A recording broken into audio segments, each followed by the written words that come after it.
갈릴리 바다는 제자들의 삶의 현장이고 생존의 터전입니다. 제자들은 그 바다에서 배를 띄우고 그물을 내려서 고기를 잡으며 살아갔습니다. 그 바다에서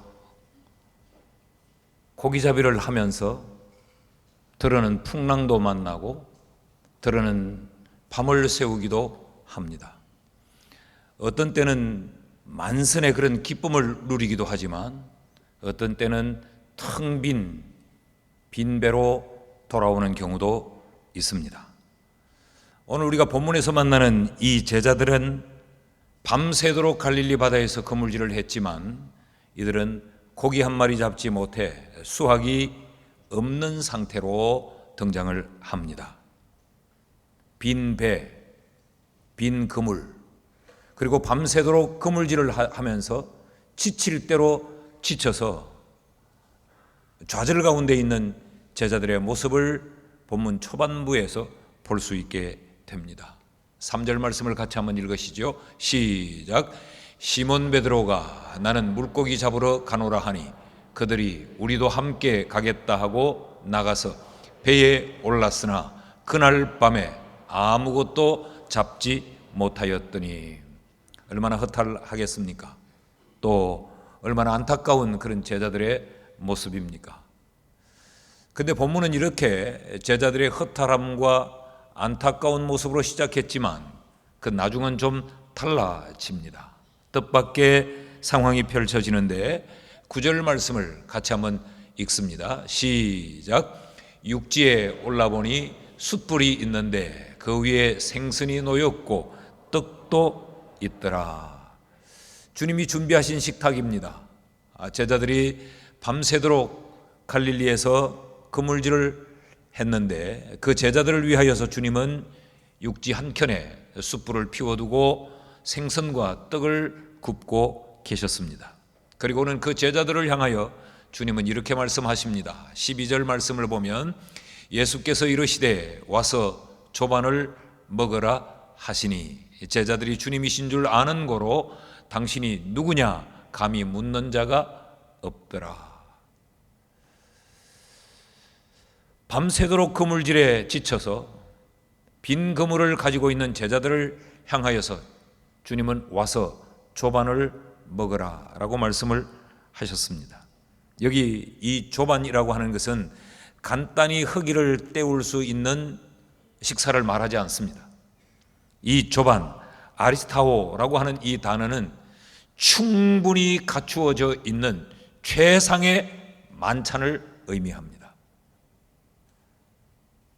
갈릴리 해변에서 주님은 그 갈릴리 바다에서 그물질을 했던 그 제자들을 위하여서 최상의 아침상을 준비해 놓고 그들에게 와서 조반을 먹으라 라고 말씀을 하셨다는 것입니다. 여러분, 이 상황이 우리에게 주어진 상황이라면 우리는 어떤 반응을 보이겠습니까? 아마 저마다 반응하는 모양은 다르겠지만 모두의 마음 속에 한 가지 공통된 마음은 감사의 마음 아니겠습니까? 그리고 떡과 고기를 굽고 계시면서 와서 먹으라고 하는 그 주님의 음성을 들을 때 흥분하지 않았겠어요? 그런데 제자들의 반응은 전혀 달랐습니다. 그들은 환호하는 대신에 그들은 흥분하는 대신에 침묵했습니다. 그들을 위하여 조반상을 준비하고 와서 먹으라라고 하는 그 주님의 음성을 듣고 그들은 주님을 바라보면서 더 이상의 주님과의 대화를 이어갈 수 없었다. 다시 말하면 유구무원이었다라는 거죠. 이 침묵의 의미가 뭘까? 와서 조반을 먹으라는 주님의 말씀 속에 도대체 어떤 의미가 담겨져 있기에 이들은 자신들을 위하여 상을 준비하고 와서 조반을 먹으라고 하는 그 주님의 말씀 앞에 이들은 아무 말도 하지 않았을까?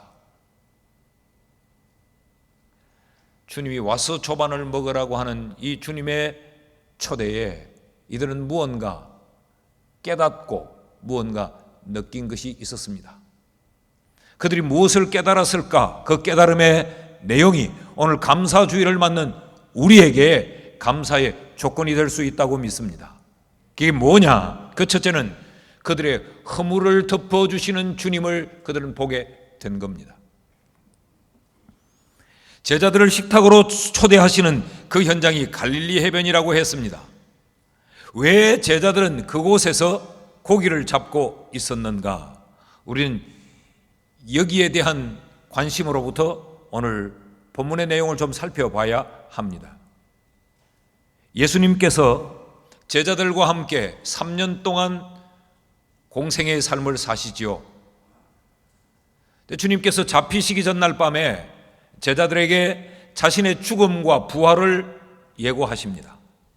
그러시면서 주님은 내가 죽으나 다시 부활할 텐데 내가 부활한 후에 너희들과 갈릴리에서 다시 만날 거야 라고 말씀을 하세요. 마가복음 14장 28절 말씀을 보면 그러나 내가 살아난 후에 너희보다 먼저 갈릴리로 가리라. 그런 후 주님은 십자가에 죽으시고 3일 만에 다시 살아나십니다. 부활하신 후에 주님은 자신이 부활했다는 것을 여러 사람에게 나타나 보이지요. 마가복음 16장 7절 말씀을 보면 가서 그의 제자들과 베드로에게 이르기를 예수께서 너희보다 먼저 갈릴리로 가시나니 전에 너희에게 말씀하신 대로 너희가 거기서 부활하신 예수님을 배울 것이다라고 말해라. 마리아에게 주신 말씀입니다. 너 빨리 제자들에게 가서 말해라. 주님이 부활하셨다. 그런데 그 주님이 생전에 너희에게 말씀하신 대로 갈릴리에서 너희들을 볼 것이라고 말씀을 하시더라 라고 전달하는 겁니다. 예수님은 왜 그 제자들을 갈릴리로 가라고 말씀을 하셨을까? 예수님께서 체포를 당하시고 예수님이 신문을 받고 재판을 당하고 그리고 예수님이 십자가에 달렸던 그 현장은 예루살렘이에요. 예루살렘에서 이리저리 끌리며 주님이 재판을 받으셨습니다. 그리고 주님은 예루살렘 그 외곽에서 십자가에 달려 운명을 하십니다. 제자들은 주님이 떠나시기 직전 예루살렘에 머물고 있었는데 그 주님께서 그들을 갈릴리로 가라고 보내신 것입니다. 갈릴리는 제자들의 삶의 현장이었어요. 주님은 이제 주님이 떠나심으로 이 제자들이 그들의 삶의 현장으로 돌아가 그곳에서 제자로서 이 주님의 증인으로서 삶을 살기를 원하셨던 거죠. 너의 삶의 현장에서 내 삶의 터전에서 너희가 제자로 살아라. 그리고 너희가 복음을 전해라. 그리고 많은 사람들을 주께로 인도해라 라는 의미가 그들을 갈릴리로 가라고 하신 말씀입니다. 그리고 내가 살아나면 너희들의 삶의 터전, 너희들이 그곳에서 그리스도의 제자로 살고 있는 그곳에 내가 찾아가 거기서 너희를 만날 것이다 라고 말씀을 하셨던 겁니다. 그런데 오늘 만나는 이 제자들은 어떤 모습인가? 3절 말씀을 보면 시몬 베드로가 나는 물고기 잡으러 가노라 하니 그들이 우리도 함께 가겠다 하고 나가서 배에 올랐으나 그날 밤에 아무것도 잡지 못하였더라. 여러분 기억하십니까? 주님께서 갈릴리 바다에서 그물질한 베드로를 부르셨어요. 처음 나를 따라오너라. 주님이 그를 제자로 부르시면서 지금까지 너는 바다에 그물질을 하는 고기잡이 뱃사람 어부였지만 이제는 내가 너를 뱃사람의 자리에서 불러내어 사람을 낚는 어부, 예수의 제자가 되게 하겠다라고 말씀을 하세요. 그때 베드로의 반응이 어땠습니까? 배와 그물을 버려두고 예수를 쫓으니라. 그랬던 베드로, 그랬던 제자들이 오늘 갈릴리 바다에서 그들이 버렸던 그물을 다시 손에 잡고 그들이 버렸던 배를 다시 갈릴리 바다에 띄우고 사람을 낚는 어부에서 지난날 고기 잡던 어부로 돌아가 버린 모습을 우리에게 보여주고 있습니다. 옛 삶으로 회귀해버린 그 제자들을 보여주고 있는 것이죠. 여러분, 소위 베드로는 예수님의 제자들 가운데 수제자라고 불려졌어요. 예수님 아주 측근에 가장 가까이서 예수님과 소통하고 예수님과 함께 했던 사람. 근데 그 베드로가 지금 다른 제자들을 선동질하고 있습니다. 고기나 잡자. 고기나 잡자. 지난 3년 동안 우리가 주님을 따라다녔지만 우리에게 뭘 특별한 혜택을 입은 것이 있냐? 여러분, 사람들 가운데 꼭 공동체에서 이렇게 충동질을 하고 부채질을 하는, 특별히 좋은 일이 아니라 나쁜 일에 이런 부채질을 하는 사람들은 늘 있죠. 아니, 다른 제자들이 그래도 꾸짖어야 했습니다. 그럴 수 없어. 우리가 누구야? 우리가 제자잖아. 우리가 주님의 증인이잖아. 예수를 증거하고 사람들을 낚아 주께로 데려오는 일을 해야지 라고 타일러야 했던 베드로가 앞장을 씁니다. 그러면 다른 제자들이라도 오호, 우리가 누군데? 우리는 제자지 라고 말했어야 되는데 그들도 우리도 함께 감세, 그리고 배에 올라 그물질을 했다는 말이죠. 이들은 자신들이 누군가 신분을 망각했다는 이야기입니다. 신분을 망각하니 그들이 뭘 해야 될지 사명도 망각해버리고 만 거죠. 이것은 제자들에게 주님 앞에서 허물입니다. 부끄러움입니다. 그런데 더 기가 막힌 것은 4절 말씀입니다. 같이 읽어보실까요? 시작. 날이 새어갈 때에 예수께서 바닷가에 서셨으나 제자들이 예수신 줄 알지 못하는지라. 밤새도록 이들이 그물질을 했어요. 이제 날이 밝아서 날이 새어갈 때, 이 말은 모든 사물을 밝히 알아볼 때 그런 이야기입니다. 아마 동력에 해는 떠오르고 아침은 밝아왔겠죠. 그 시각에 그들 곁에 주님이 서 계셨는데 이들은 주님을 알아보지 못했다고 말합니다. 고기 잡는 일에 열심히 하고 있으면 못 볼 수도 있지. 그러나 지금 이 상황을 보십시오. 주님이 그들에게 말을 건네요. 얘들아, 너희에게 고기가 있니? 그랬더니 이들이 대답까지 합니다. 없나이다. 그러면 그물을 오른편에 한번 던져볼래? 여러분, 이런 상황은 주님과 제자들 사이가 거리가 멀었다는 걸 우리에게 말하지 않죠. 충분히 대화를 주고받을 수 있는 근거리에 이들이 있었다는 이야기입니다. 그런데 날은 이미 밝아 누가 누군지를 알아볼 수 있었다는 것이지요. 그런데도 이들이 주님을 몰랐다. 부활한 주님이기 때문에, 부활하신 주님이기 때문에 이들이 모를 수도 있겠지. 그러나 그것도 그렇지 않습니다. 14절 말씀을 보면요, 이것은 예수께서 죽은 자 가운데서 살아나신 후에 세 번째로 제자들에게 나타나신 것이라. 이미 요한복음 20장에 보면 주님은 두 번이나 공식적으로 제자들에게 나타내 보이셨어요. 이들이 주님이 돌아가시자 두려움 가운데 다락방 문을 걸어 잠그고 있었죠.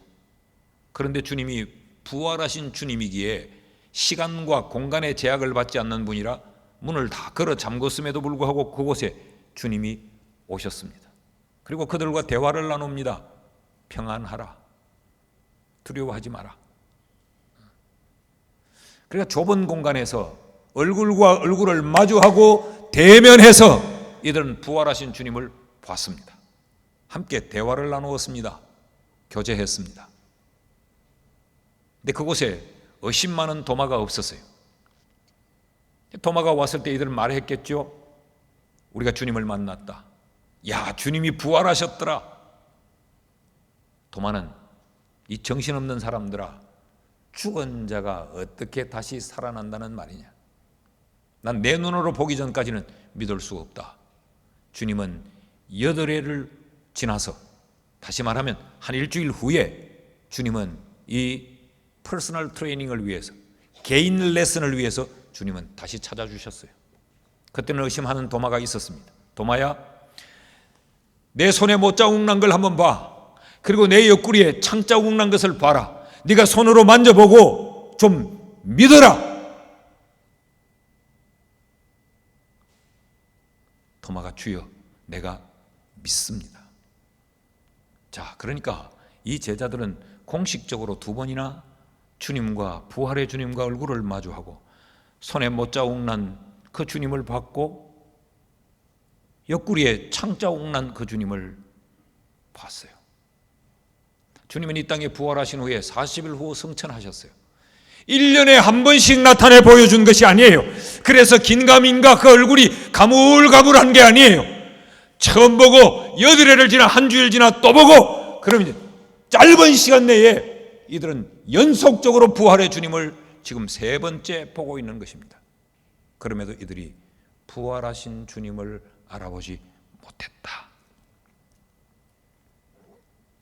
이들이 영적으로 무너져 있었다는 겁니다. 주님과 그들 사이에 철벽이 서 있었다는 거지요. 제자들에겐 부끄러움입니다. 저 먼 곳 어느 이방인이라면 충분히 이해가 되고 용납할 수 있지만 제자들에겐 이것만큼 수치가 없는 거예요. 이러한 허물을 안고 있는 이 제자들을 향해서 주님이 조반상을 준비해 줍니다. 그것도 만찬을 준비해 줘요. 그리고 주님이 말씀하십니다. 와서 조반을 먹어라.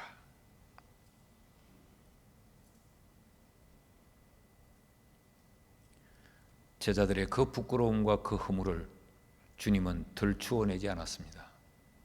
와서 조반을 먹어라. 이 한마디 속에 그들의 부끄러움과 그들의 허물이 다 덮어지고 있는 것이요. 제자들은 더 이상 할 말이 없었습니다. 아, 이분이 우리가 지금까지 함께 했던 바로 그 주님이시구나. 이거 외에 그들이 더 이상 할 말이 없었던 거죠. 사랑하는 여러분, 이 은혜가, 허물을 덮어주시던 이 주님의 은혜가 지난 반년 동안 우리에게도 베풀어졌다는 사실을 아십니까? 지난 6개월 동안의 우리의 삶은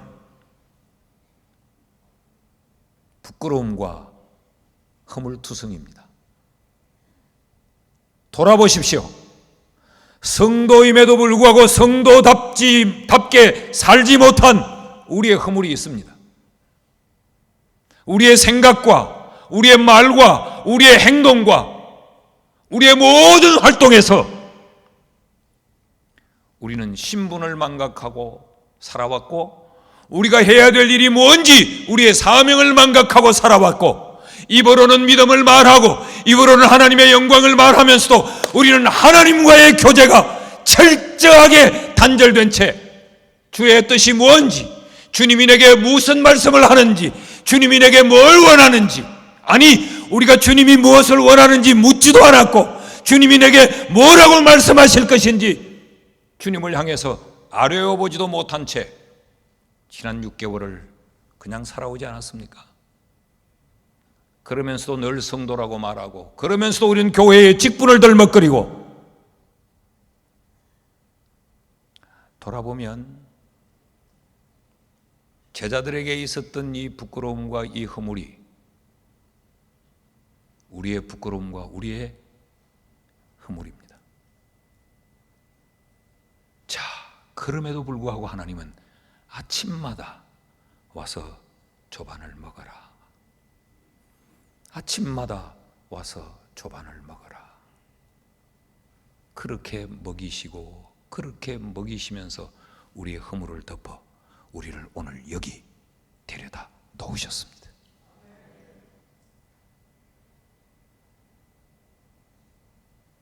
이것이 은혜입니다. 이것이 감사의 조건입니다. 이것이 오늘 우리가 주께 드려야 될 감사의 내용이요.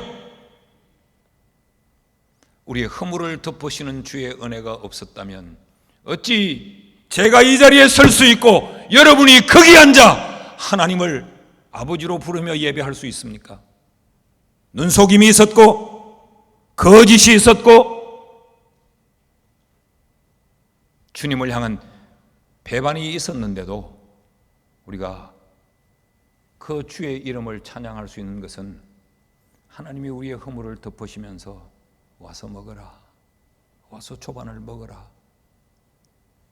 그래서 우리를 여기 데려다 놓은 그 은혜 때문입니다. 기억하고 감사할 수 있기를 축복합니다. 둘째로, 와서 초반을 먹으라고 하는 이 가슴 벅찬 주의 식탁의 초대에 제자들은 왜 침묵했을까? 왜 아무 말도 더 이상 할 수 없었을까? 그들의 지난밤의 실패를 위로하시는 하나님의 은혜 때문이었어요. 이들은 밤새 아무것도 잡지 못했습니다.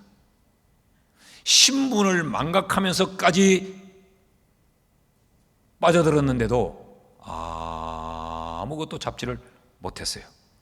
그들을 향해 주님이 입을 여십니다.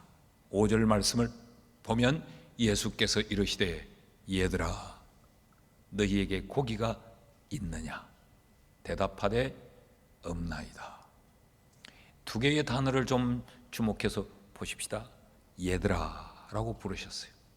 여기 얘들아라고 하는 이 단어는 육체적으로 미성숙한 아주 어린 아이들을 일컫는 단어입니다. 그러니까 우리로 보면 저 유치원 다니는 아이들, 뭐 좀 더 크게 봐줘야 초등학교 1, 2학년 유년부 아이들을 일컫는 단어가 바이디아, 바이디온이라는 단어예요.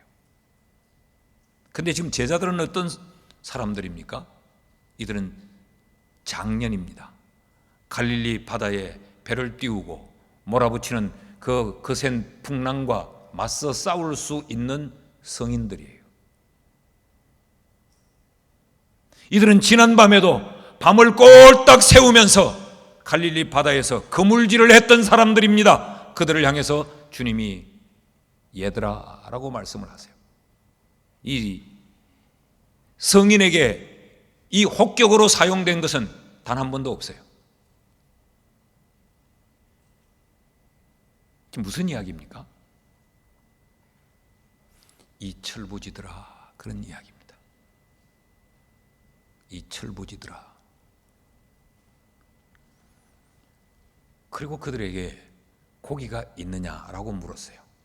여기 고기라는 단어는 물고기를 지칭하는 단어가 아닙니다. 생선, 물고기를 말할 때는 익투스라는 단어를 써요. 근데 여기 고기라는 단어는 프로스파기온이라는 헬라어를 쓰고 있습니다. 이것은 진귀한 것, 값진 것, 절대적인 필요를 뜻하는 단어예요. 그러니까 이 생선을 잘 요리를 해서 먹기 좋도록 딱 식탁 위에 올려 놓은 상태, 그것을 프로스파기온이라는 단어를 씁니다. 주님이 그들에게 너희에게 고기가 있느냐? 참으로 너희에게 필요한 것이 있느냐? 너희의 삶에 신분도 있고 사명도 있고 나를 알아보지도 못할 만큼 세상에 빠져 살던 너희에게 진짜 귀중한 것, 그 프로스파기온이 너희에게 있니? 라고 묻는 거죠. 그때 제자들의 대답은 없습니다 였습니다. 그럼 무슨 이야기입니까?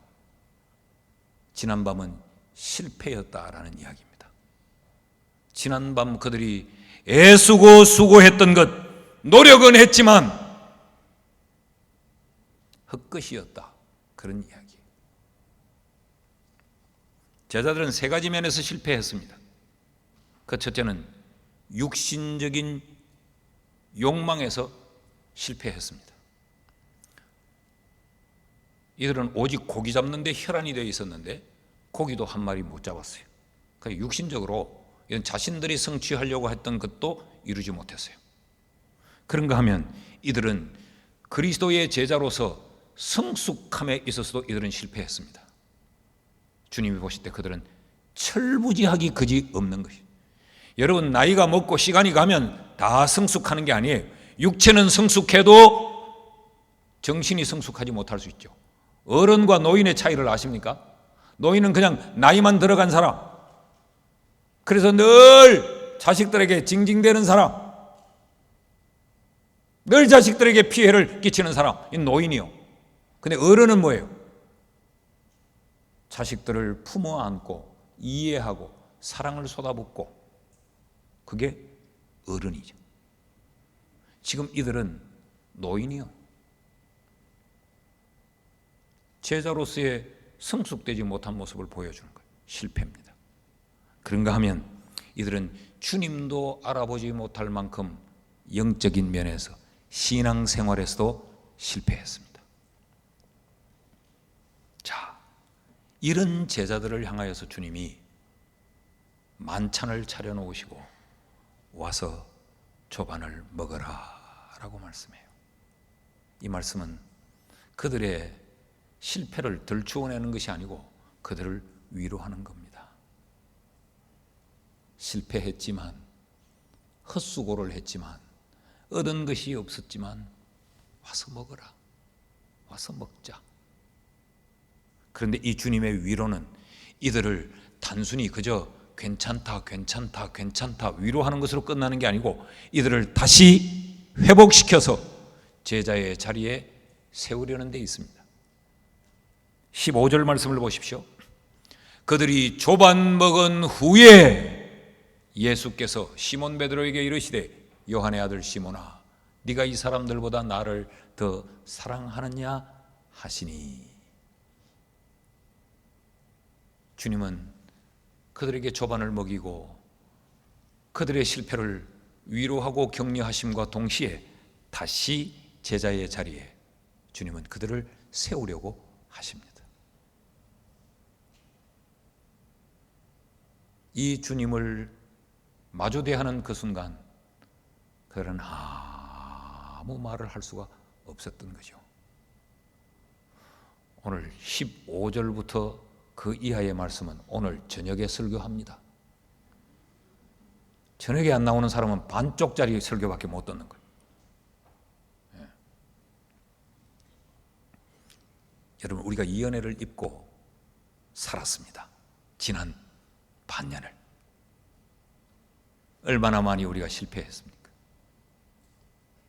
성공해 보려고, 쟁취해 보려고, 우리 인생의 그물에 가득 채워보려고, 내 인생의 배에 가득 실어보려고 우리는 밤을 잊어버리고 몸이 병들도록 정신없이 우리는 허덕거리며 살았는데,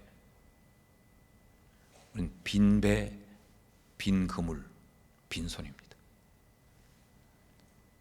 사실 우리의 인생을 가만히 한번 돌아보면 인생은 평생을 자기의 인생이라는 배를 세상이라는 바다에 띄워놓고 저마다 가진 재주의 그물을 세상 바다에 던지면서 성공이라는, 행복이라는, 승리라는, 출세라는 그런 고기를 낚아 올리려고 평생을 그물질을 해요.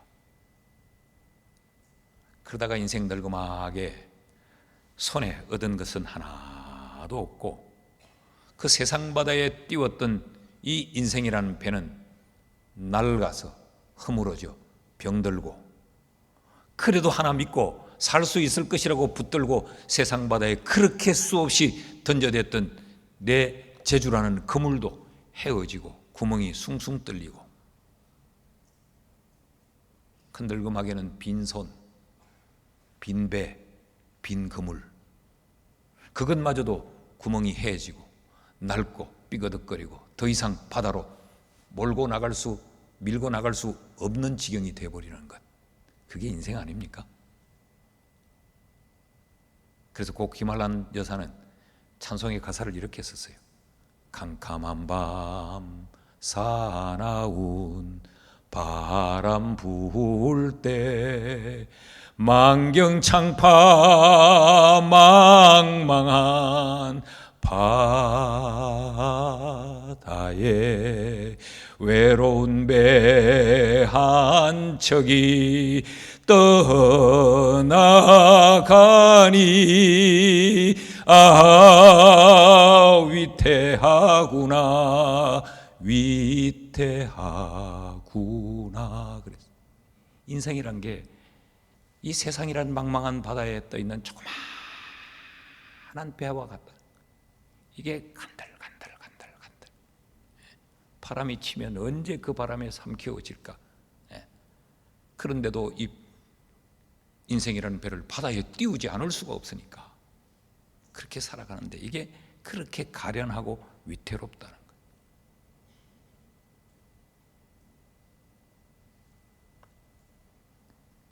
그럼에도 불구하고 하나님은 날마다 실패하는 우리지만 하나님은 아침마다 우리를 와서 조반을 먹으라.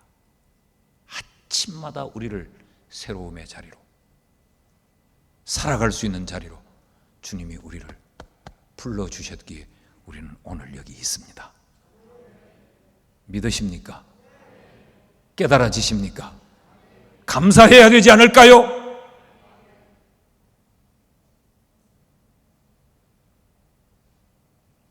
셋째로,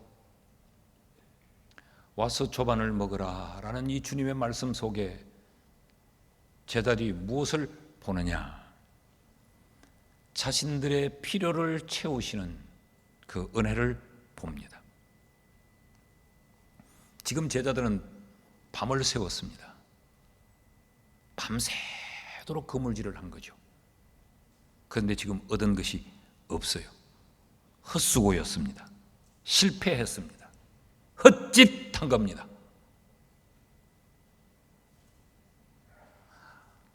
얼마나 자신이 초라했고 얼마나 절망스러웠겠습니까? 주님께서 그들의 헛수고의 밤을 풍요의 아침으로 바꿔주셔요. 그리고 그들의 빈 그물을 가득 찬 그물로 주님이 채워주십니다. 6절 말씀을 보십시오. 같이 읽습니다. 시작.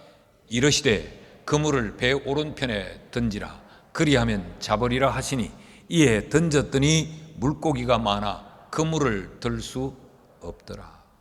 여러분, 이 말씀은 그물을 오른편에 던졌느냐 왼편에 던졌느냐 그게 초점이 있는 게 아니에요. 주님이 필요의 공급자다라는 말씀입니다.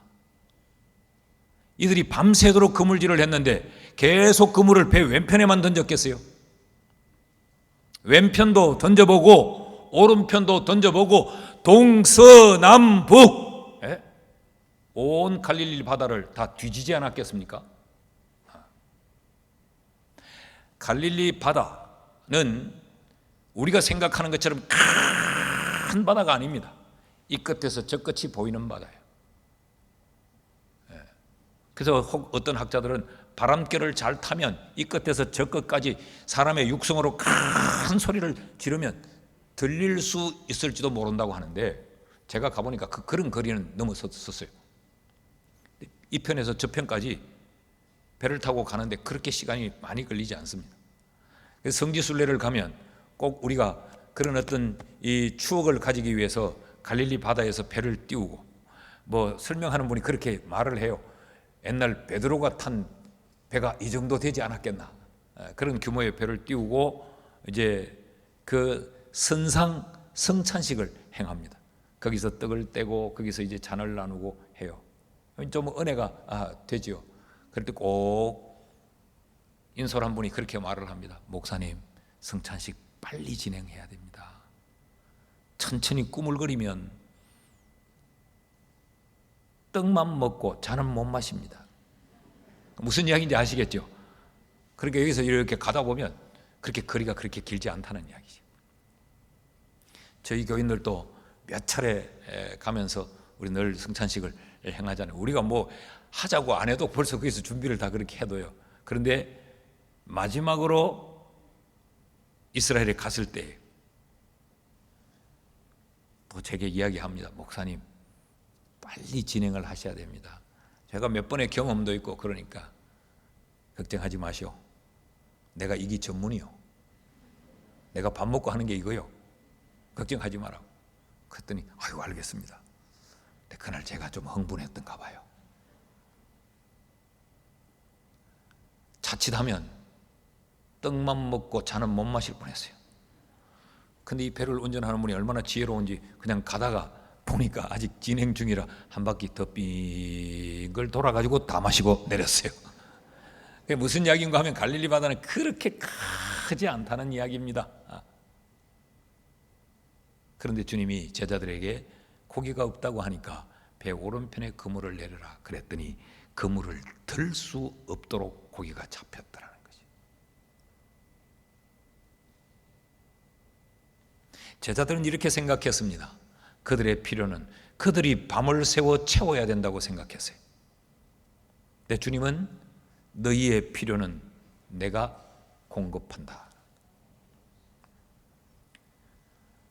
11절 말씀도 보면 시몬 베드로가 올라가서 그물을 육지에 끌어올리니 가득히 찬 큰 물고기가 153마리라 이같이 많으나 그물이 찢어지지 아니하였더라. 이렇게 쓴 걸 보면 충분히 그물이 찢어져서 육지에까지 끌고 올 수 없는 지경이었던 것 같아요. 그럼에도 불구하고 그물이 찢어지지 않고 이들이 육지에 다 가져올 수 있었다.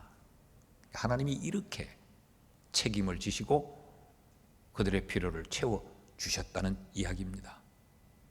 여러분, 지나온 반년 우리는 우리가 기를 쓰고 살아서 오늘 여기 있다고 생각해요. 그러나 주님이 우리에게 필요를 공급해 주심으로 우리는 오늘 여기에 있는 것입니다. 더 놀라운 사실이 하나 있습니다. 9절 말씀을 보십시오. 같이 읽어요. 시작. 육지에 올라보니 숯불이 있는데 그 위에 생선이 놓였고 떡도 있더라. 이들이 육지에 와보니까 숯불이 피워져 있고 거기 떡과 생선을 지금 주님이 굽고 계시더라는 거죠. 그런데 주님이 10절 말씀에서 이렇게 말씀을 하십니다. 예수께서 이르시되 지금 잡은 생선을 좀 가져오라 하시니, 그렇다면 주님이 지금 굽고 계신 생선은 제자들이 잡아온 생선은 아닙니다. 주님이 이미 숯불을 피워놓고 밤새도록 그물질을 하다가 허기진 그들의 그 배고픔을 채우기 위해 이미 고기와 떡을 굽고 계셨어요. 그러면서 주님이 방금 너희가 잡은 생선도 좀 가져와 봐라. 제자들이 거기에서 입이 닫혀버린 겁니다.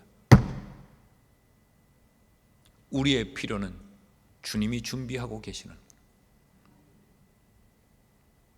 우리가 저 바다에서 실패하고 있을 때에, 우리가 부끄러운 삶을 살고 있을 때에, 그때도 주님은 이미 우리가 이 육지에 도착할 그 시간을 맞추어 불을 피워놓고 떡과 고기를 굽고 계셨구나. 우리의 필요는 주님으로부터 공급되어지는구나. 이것이 제자들의 깨달음이었어요.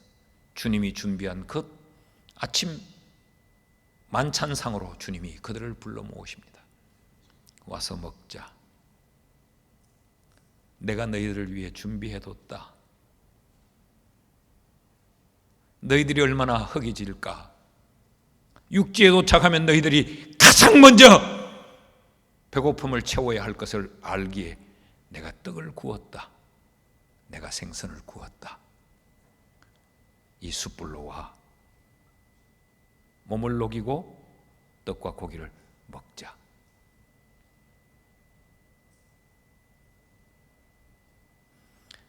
제가 그림을 머릿속에 한번 그려봤어요. 제자들이 이랬을 것 같아요.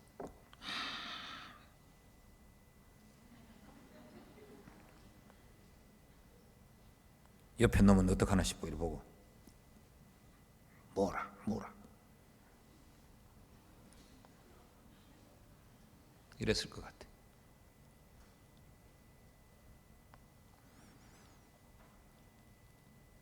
와서 조반을 먹어라. 주님의 이 말씀은 내가 너희의 공급자인데, 내가 너희를 위하여 미리 준비하는데, 내가 너희에게 풍성하게 준비하는데 너희는 어찌 신문도 잊어버리고 사명도 잊어버리고 지금 이런 삶을 살았느냐라는 의미가 이 질문 속에 담겨 있고 제자들이 그것을 깨닫는 거죠. 13절 말씀도 보십시오. 예수께서 가셔서 떡을 가져다가 그들에게 주시고 생선도 그와 같이 하시니라. 여러분, 이 은혜로 우리가 지난 반년을 살아왔습니다. 이 은혜 때문에, 우리의 필요를 채워주시는 이 주님의 은혜 때문에, 아침마다 우리를 와서 조반을 먹으라고 하신 그 주님 때문에 우리가 살아서 여기 있다는 것 믿기를 바랍니다. 시기적절하게 채워주시잖아요. 우리는 늘 안달이 납니다. 근데 주님은 기가 막히게 타이밍을 맞춰주세요. 말씀을 맺습니다. 제자들은 침묵했지만 우리는 오늘 이 은혜로 지난 반년을 살게 하신 그 주님을 향해 찬양합시다.